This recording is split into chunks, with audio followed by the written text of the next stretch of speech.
सभी भाइयों को जय हिंद। मैं उम्मीद करता हूँ आप लोग स्वस्थ होंगे, मस्त होंगे। आज हम लोग देखेंगे प्रैक्टिस सेट नंबर हिंदी का 23 सामान्य हिंदी।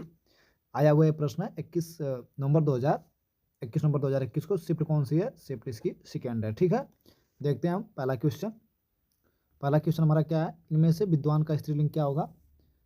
स्त्रीलिंग पूछ रहा है विद्वान का, तो विद्वान का विदुषी हो जाएगा। देखते हैं विकल्प में कौन सा। पहला विकल्प विदुषी, दूसरा है विद्वता, तीसरा है विद्वानी, विज्ञ। तो विकल्प ए सही हो जाएगा क्या? विदुषी। ठीक है, इनमें से विद्वान का स्त्रीलिंग क्या है? विदुषी। अगला क्वेश्चन देखते हैं। इनमें से किस कवि को कठिन काव्य का प्रेत कहा जाता है? क्या दिया? इनमें से किस कवि को कठिन काव्य का प्रेत कहा जाता है? केशवदास को, मतीराम को, भिखारी दास को, घनानंद को। विकल्प इसका एक हो जाएगा केशवदास को। केशवदास ने अपने काव्य में लोक रुचि और कम एवं शास्त्र रुचि प्रकट की है। उन्होंने अपने काव्य में विशेषणों को अधिक प्रयोग किया और संज्ञा का प्राय अभाव है। इस कारण इनको कठिन काव्य का प्रेत कहा जाता है। इस प्रकार का प्रयोग उन्होंने रामचंद्रिका में अधिकाधिक किया। ठीक है, क्वेश्चन नंबर 3 देखते हैं। मोम सा तन घुल चुका अब दीप सा जल चुका। मोम सा तन घुल चुका अब दीप सा जल चुका है, इस पंक्ति में कौन सा अलंकार है? तो विकल्प देखते हैं। पूर्वोपमा अलंकार है, प्रश्नोपमा अलंकार, लुप्तोपमा अलंकार है, मलोपमा अलंकार है। विकल्प इसका ऐसे हो जाएगा पूर्वोपमा अलंकार है। जिस वाक्य में उपमा के चारों ओर उपमेय, उपमान और समान धर्म का वाचक शब्द उपस्थित वहाँ पूर्वोपमा अलंकार होता है। मोम सा तन घुल चुका और दीप सा मन जल चुका। क्वेश्चन नंबर 4 देखते हैं। लेखक की मृत्यु की घोषणा इनमें से किस विद्वान ने की थी? रोला Barthes, Lionel Trilling, Edmund Williams, Jacques Derrida. विकल्प नंबर 4 का विकल्प हमारा फर्स्ट हो जाएगा रोला बार्थ। ठीक है, लेखक की मृत्यु फ्रेंच साहित्य आलोचक और सिद्धांतवादी रोलैंड बर्थ द्वारा 1967 ईस्वी में प्रकाशित यह निबंध पहली बार अमेरिकी पत्रिका स्पेन में 1967 में प्रकाशित हुआ था। ठीक है, विकल्प हो जाएगा लेखक की मृत्यु की घोषणा इनमें से किस विद्वान ने की थी? रोला बर्थ ने। इनमें से किस शब्द की वर्तनी शुद्ध है? इनमें से किस शब्द की वर्तनी शुद्ध है? ये तिरस्कार लिखा है, तिरस्कार, तिरस्कार, तिस्करा, तिरस्कार। विकल्प इसका फर्स्ट हो जाएगा, ये तिरस्कार सबसे शुद्ध लिखा है। ठीक है, तिरस्कार। ठीक, अगला क्वेश्चन देखते हैं। Question number 6। किस समास का समस्त पद वाक्य में क्रिया विशेषण का काम करता है? किस समास का समस्त पद वाक्य में क्रिया विशेषण का काम करता है? अव्ययी भाव समास, बहुब्रीहि समास, द्वंद्व समास, द्विगु समास। 6 का विकल्प हमारा फर्स्ट सही हो जाएगा, अव्ययी भाव समास। ठीक है, अव्ययी भाव समास में प्रथम पद अव्यय होता है और समस्त पद वाक्य में क्रिया विशेषण कार्य करता है, जैसे भरपेट, यथाशक्ति। क्वेश्चन नंबर 7 देखते हैं। अस्थायी भाव के उद्बोधनी कारण को क्या कहते हैं? अस्थायी भावों के उद्बोधनी कारण क्या कहते हैं? इनमें से कोई नहीं। विभाव कहते हैं, संचारी भाव, अनुभाव। विकल्प इसका 2 सही हो जाएगा, विभाव कहते हैं। ठीक है, रस में अस्थायी भावों के उद्बोधनी कारण को विभाव कहते हैं। हिंदी में रसों की संख्या 10 मानी जाती है। हिंदी में रसों की संख्या 10 मानी जाती है। श्रृंगार रस का अस्थायी भाव, श्रृंगार का अस्थायी भाव रति हो जाएगा। करुण का शोक हो जाएगा। वात्सल का वत्सल हो जाएगा। शांति का निर्वेद हो जाएगा। हास्य का हास हो जाएगा। वीर का उत्साह हो जाएगा। भयानक का भय हो जाएगा। विभत्स रस का जुगुस्सा हो जाएगा। रौद्र रस का क्रोध हो जाएगा। अद्भुत रस का विस्मय हो जाएगा। ठीक, फिर से एक बार रिविजन करते हैं। श्रृंगार रस का अस्थायी भाव रति हो जाएगा। करुण रस का अस्थायी भाव शोक हो जाएगा। वात्सल्य रस का अस्थायी भाव वत्सल्य हो जाएगा। शांति रस का अस्थायी भाव निर्वेद हो जाएगा। हास्य रस का अस्थायी भाव हास हो जाएगा। वीर रस का अस्थायी भाव उत्साह हो जाएगा। भयानक रस का अस्थायी भाव भय हो जाएगा। विभत्स रस का अस्थायी भाव जुगुस्सा हो जाएगा। रौद्र रस का अस्थायी भाव क्रोध हो जाएगा। अद्भुत रस का अस्थायी भाव विस्मय हो जाएगा। क्वेश्चन नंबर अगला देखते हैं। बहाव शब्द में कौन सा प्रत्यय? तो बहाव में अव प्रत्यय होगा। विकल्प इसका 4 सही हो जाएगा। ठीक है, अगला क्वेश्चन देखते हैं। इनमें से कौन सा व्यंजन ऊष्म है? तो हिंदी वर्णमाला में कुल 4 वर्ण ऊष्म व्यंजन के रूप में माना जाता है। कितने? 4। ठीक है, इनके उच्चारण में मुंह से गर्म वायु बाहर की ओर निकलती है। ये निम्न हो सकते हैं: बड़ा सा, छोटा सा, सरोड़ा सा, या फिर फरवत सा बोलते हैं लोग इसको, और ह। ठीक है, तो इनमें से जो ऊष्म व्यंजन पूछा है वो आपका विकल्प 2 सही हो जाएगा। ठीक, सटुड़ा सा। ठीक, और स का उच्चारण स्थान तालु और मूर्धा दोनों भाग से होता है। इस वाले स का, बड़े वाले स का तालु से होता है और छोटे वाले का दंतमूल से होता है। ह का स्वर यंत्र से या स्वर तंत्रित से। ह। क्वेश्चन नंबर 10 देखते हैं। निम्नलिखित में से कौन सा शब्द तद्भव है? निम्नलिखित में से कौन सा शब्द तद्भव है? भिक्षा, परशु, बिंदु, भौरा। तो भौरा क्या है? भौरा आपका क्या है? भौरा आपका तद्भव है। ठीक है, और भिक्षा भौरा का जो है कि अगर हम तत्सम देखेंगे तो भ्रमर हो जाएगा। भिक्षा क्या है? भिक्षा हमारा तत्सम है, और तद्भव देखेंगे तो भीख हो जाएगा।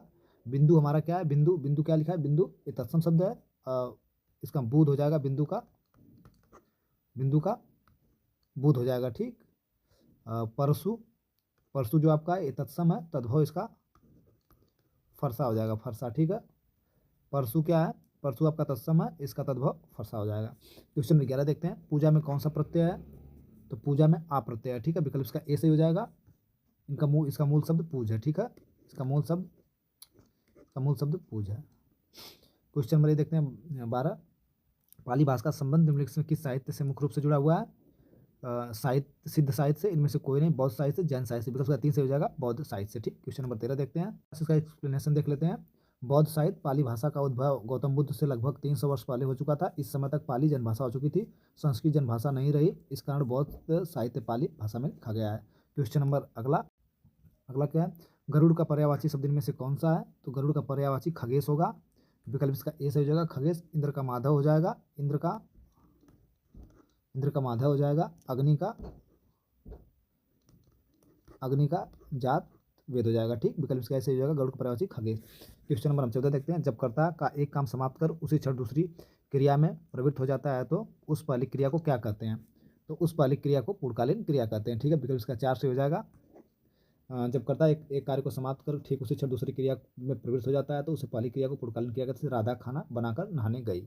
ठीक, क्वेश्चन 15 देखते हैं, वातावरण में कौन सा समास है, षष्ठी विभक्ति का कारक अर्थ संबंध होता है, इस समास में योग प्रधान होता है, योग के लिए संबंध कारक का के चिन्ह का लोप होता है, वातावरण शब्द का विग्रह वात यानी हवा का आवरण होगा, यहाँ कारक चिन्ह का लोप हो जाता है, यानी विकल्प इसका 2 से हो जाएगा, षष्ठी तत्पुरुष। ठीक है, 15 का दे रहा है षष्ठी तत्पुरुष वातावरण में। ठीक, 15 का विकल्प षष्ठी तत्पुरुष दे रहा है।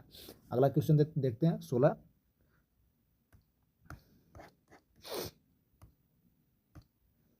जिसकी दो माताएं हों, इनके लिए उपयुक्त शब्द कौन, इनके लिए उपयुक्त क्या क्या शब्द जिसकी दो माताएं में से द्वय मातुर होगा। ठीक है, द्वय मातुर, विकल्प इसका ऐसे हो जाएगा, क्या होगा, द्वय मातुर। ठीक, अगला क्वेश्चन 17 देखते हैं, रोगी चल नहीं सकता, इस वाक्य में भाववाच्य का रूपांतर क्या होगा। अच्छा, रोगी चल नहीं सकता, तो इसका मतलब जो भाववाच्य में जो रूपांतरण होगा वो हो जाएगा, रोगी से चला नहीं जाता होगा, रोगी से चला नहीं जाता होगा। देखते हैं कौन सा विकल्प इसका सही है, रोगी से चला नहीं जाता, रोगी चल नहीं पाएगा, रोगी चल नहीं पा रहा होगा, रोगी नहीं चलेगा, तो विकल्प सबसे सटीक यही है, रोगी से चला नहीं जाता, रोगी से चला नहीं जाता होगा। ठीक, विकल्प इसका फर्स्ट हो जाएगा। क्वेश्चन अगला देखते हैं, साहित्य अकादमी की स्थापना कब हुई थी, 12 मार्च 1954 को। तो भारतीय साहित्य अकादमी साहित्य के विकास के लिए सक्रिय कार्य करने वाली राष्ट्रीय संस्था, इसका गठन 12 मार्च 1954 में हुआ था, विकल्प इसका फर्स्ट सही हो जाएगा। ठीक, साहित्य अकादमी की स्थापना कब हुई थी, 12 मार्च 1954 को। अगला क्वेश्चन देखते हैं, इनमें से ची रतन का विलोम क्या है, ची रतन का विलोम क्या है, ची रतन का विलोम होता है नस्वर, विकल्प का 3 से हो जाएगा। ठीक, और अनस्वर का नस्वर हो जाएगा, अनस्वर का नस्वर हो जाएगा, अल्पजीवी का शीर्षजीवी हो जाएगा, क्षणिक का शाश्वत हो जाएगा, क्षणिक का शाश्वत हो जाएगा, शाश्वत। ठीक है, क्षणिक का शाश्वत हो जाएगा। क्वेश्चन 20 देखते हैं, इनमें से कौन शब्द अज के अर्थ को स्पष्ट कर रहा है, अज मतलब स्पष्ट कर रहा ब्रह्मा। ठीक है, अज मतलब ब्रह्मा, लेप मतलब होता है पोतने का काम। ठीक, इतर मतलब भिन्न होगा, अमर मतलब अविनाशी, क्वेश्चन नंबर हम देखते हैं 21, दांत गिनना मुहावरे क्या अर्थ है, तो दांत गिनना मुहावरे का अर्थ होता है उम्र का पता लगाना। नहीं, लोग कहते हैं बचपन में कि तो जितने दांत हो जाएंगे उस सबसे उम्र पता लगा, दांत गिनना मुहावरे क्या अर्थ होता है, उम्र का पता लगाना, विकल्प इसका 2 से हो जाएगा। अगला क्वेश्चन देख, 22 से 24 जो है कि अनुच्छेद है, यानी उसको पढ़ कर पैराग्राफ पढ़ के आंसर देना है। ठीक, अगला देखते हैं, आवारा मसीहा इनमें से किसके जीवन पर केंद्रित है, राहुल संस्कृत्यायन जी नहीं, प्रेमचंद इनके भी नहीं, रविन्द्रनाथ टैगोर इनके भी नहीं, विकल्प इसका 4 से हो जाएगा, शरद चंद्र। ठीक है, आवारा मसीहा शरद चंद्र पे जीवन पर आधारित है और इसके रचनाकार विष्णु प्रभाकर जी हैं। ठीक, क्वेश्चन नंबर 26 देखते हैं, निम्नलिखित में से किस भाषा को 92वें संविधान संशोधन अधिनियम 2003 के तहत संविधान की 8वीं अनुसूची में नहीं शामिल किया गया, तो बोडो, डोंगरी, मैथिली और संथाली भाषाओं को जोड़ा गया था। कौन सा, बोडो, डोंगरी, मैथिली, संथाली हो गया, डोंगरी हो गया, मैथिली, बोडो उसमें नहीं है, तो तमिल को जो है क्या, विकल्प का 4 से हो जाएगा तमिल। ठीक, क्वेश्चन नंबर अगला देखते हैं, निम्नलिखित शब्दों में से कौन सा शब्द भिन्न है, निम्नलिखित शब्दों में कौन सा शब्द भिन्न है, लवारिस, सजग, संयोग, विदेश, तो विकल्प इसका फर्स्ट 27 का सजग, संयोग और विदेश तत्सम शब्द है, लवारिस अरबी भाषा का शब्द है, विकल्प इसका ए से हो जाएगा। ठीक, लवारिस। क्वेश्चन नंबर 28 देखते हैं, सर्वनाम के कितने भेद होते हैं, तो सर्वनाम के 6 भेद होते हैं। भाई एक बात आप लोग को बता दूं, जितने भी संज्ञा के भेद, सर्वनाम के भेद, विशेषण के भेद, भाषा के वाच्य के प्रकार, जितने भी चीज़ें मतलब है वचन के प्रकार, एक नज़र आप लोग डाल लीजिएगा भाई। एक क्वेश्चन आपका निश्चित तौर से हम देख रहे हैं, एक बार जरूर पूछ रहा है, इनके कितने भेद, उनके कितने भेद। तो सर्वनाम के 6 भेद हो जाएंगे। पहला पुरुषवाचक सर्वनाम, पहला पुरुषवाचक सर्वनाम, दूसरा जो है कि निश्चयवाचक सर्वनाम, तीसरा अनिश्चयवाचक सर्वनाम, चौथा संबंधवाचक सर्वनाम, पांचवा निजवाचक सर्वनाम, छठा क्या प्रश्नवाचक सर्वनाम। ठीक, अगला क्वेश्चन देखते हैं। मैं पढ़ूंगा किस काल का उदाहरण है? संभाव्य भविष्यकाल, संभाव्य भविष्यकाल, संभाव्य भविष्यकाल, सामान्य भविष्यकाल। तो इसका हो जाएगा मैं पढ़ूंगा सामान्य भविष्यकाल। ठीक है, अगला क्वेश्चन देखते हैं, क्वेश्चन नंबर 30।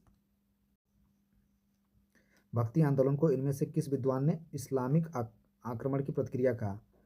भक्ति आंदोलन को इनमें से किस विद्वान ने इस्लामिक आक्रमण की प्रतिक्रिया कहा? आचार्य राम शुक्ल ने भक्ति आंदोलन को इस्लामिक आक्रमण की प्रतिक्रिया कहा, जबकि आचार्य हजारी प्रसाद द्विवेदी ने इसे भक्ति परंपरा से जोड़ा। ठीक है, तो इसका विकल्प हो जाएगा 3 सही, रामचंद्र शुक्ल। ठीक है, आचार्य रामचंद्र शुक्ल ने भक्ति आंदोलन को इस्लामिक आक्रमण की प्रतिक्रिया कहा था। ठीक, क्वेश्चन नंबर 31 देखते हैं। कशिका किस क्षेत्र की बोली कहा जाता है? कशिका भाषा या भारतीय बोली आर्य भाषा परिवार की या वाराणसी या उसके आसपास के क्षेत्रों में बोली जाती है। इसके शब्द हिंदी, उर्दू में भोजपुरी शामिल है। ठीक है, तो किसके आसपास? बनारस के आसपास। विकल्प इसका 4 से हो जाएगा। क्या है? यति का अर्थ है चरण, गढ़, विराम, प्रवात। यति का अर्थ होता है विराम। ठीक है, विकल्प इसका 3 से हो जाएगा। क्वेश्चन नंबर अगला देखते हैं।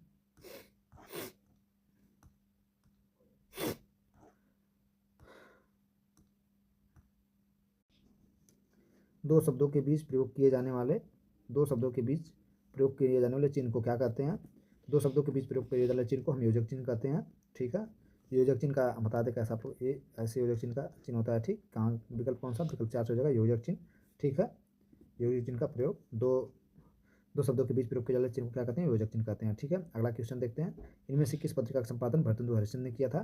तो भरतचंदु हरिश्चंद्र जी देखते हैं अपना पहला विकल्प भारत बंधु, भारत मित्र, बाल बोधनी, काशी पत्रिका। भरतेंदु ने बाल बोधनी पत्रिका का संपादन किया था। ठीक है, भारत बंधु ने तोताराम किया था, भारत मित्र